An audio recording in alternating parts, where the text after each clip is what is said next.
Hello बच्चों, let us read this question. The question says the angle of elevation of the top of a pillar of height h at a point A on the ground, distance x from the pillar is 15 degree. If on walking 100 meter towards the pillar the angle becomes 30 degree, then we have four options. h की value हमें find करनी है और x की value find करनी है. तो आइए बच्चों, सबसे पहले हम लोग इस क्वेश्चन में देखेंगे कि क्या की कॉन्सेप्ट यूज करना है. Right, so the key concept in this question is height and distance. Height and distance का कॉन्सेप्ट लगाएंगे इस क्वेश्चन में. ओके, तो सबसे पहले हम लोग क्वेश्चन के अकॉर्डिंग डायग्राम बनाते हैं.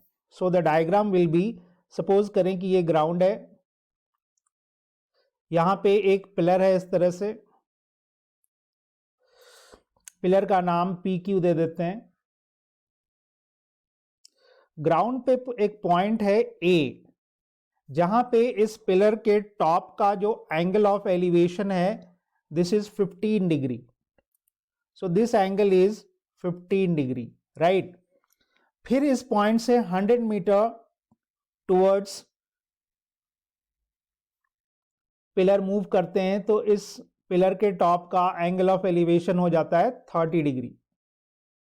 राइट, ये पूरा ए से पिलर का जो डिस्टेंस है it is given equal to x, और ये जो दे रखा है वो 100 मीटर दे रखा है. तो हमें बेसिकली h और x में कुछ रिलेशंस निकालने हैं जो कि चारों ऑप्शंस में गिवन है. राइट, तो आइए हम लोग इस क्वेश्चन को सॉल्व करते हैं. सो सबसे पहले हम लोग देखेंगे इन ट्रायंगल PQB. PQB इसमें अगर हम लोग tan 30 डिग्री लिखें तो tan 30 degree that will be equal to perpendicular upon base. तो ये पूरा x है और ये 100 है, तो गाइज ये हो जाएगा x minus 100 metre. Right, so it will become h upon x minus 100. tan 30 is 1 over root 3. This is equal to h upon x minus 100. So यहां से क्रॉस मल्टीप्लाई कर लेंगे तो x minus 100 that will be equal to h root 3. So we will have x is equal to 100 plus h root 3 meter. This is one of the options I think. So in option C x is equal to 100 plus h root 3. So ये एक option होगा. Now we will go in the triangle PQA. So in triangle PQA,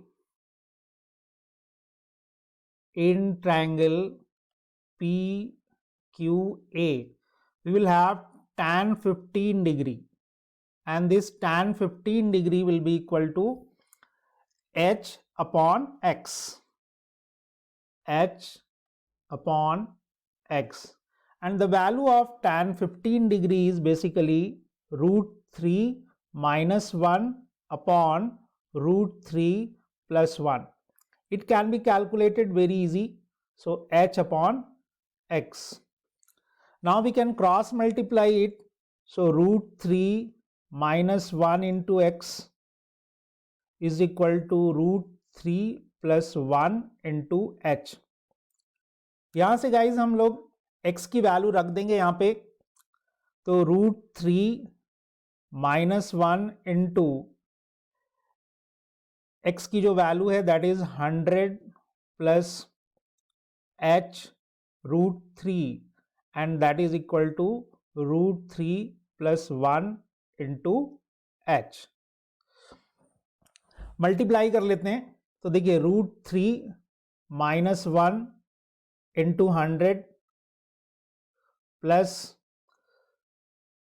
root 3 minus 1 into h root 3. This is equal to root 3 plus 1 into h. So we can have root 3 minus 1 into 100. इसको इधर transfer कर देते हैं, तो transfer कर देंगे तो देखिए क्या आ जाएगा, h कॉमन ले लीजिए, तो इधर हमारे पास बचेगा रूट 3 प्लस 1 और h कॉमन लेके ये मल्टीप्लाई कर लेंगे तो उधर माइनस हो जाएगा। तो देखिए यहाँ आएगा root 3 into root 3, this is plus 3, इधर आ जाएगा तो माइनस 3, फिर ये माइनस रूट 3 इधर आएगा तो प्लस रूट 3, राइट। तो यहां से आ गया जी, देखिए root 3 minus 1 into 100 that is equal to h into root 3 that will become 2 root 3 plus 1 minus 3 is minus 2. So root 3 minus 1 into 100, we can take 2 common, so it is 2h root 3 minus 1. Root 3 minus 1, root 3 minus will be cancelled out, so we will have 2h is equal to 100, so h will be equal to 50 meter, right. सो ये h में हमें दो value आई जी, एक h की value आई 50 metre और एक x की value आई कितनी 100 plus h root 3. So if you will see the options, so first option is correct and the third option that is A and C options are correct. So our final answer will be option A and option C. So guys, this is the final answer and I hope you understood it well.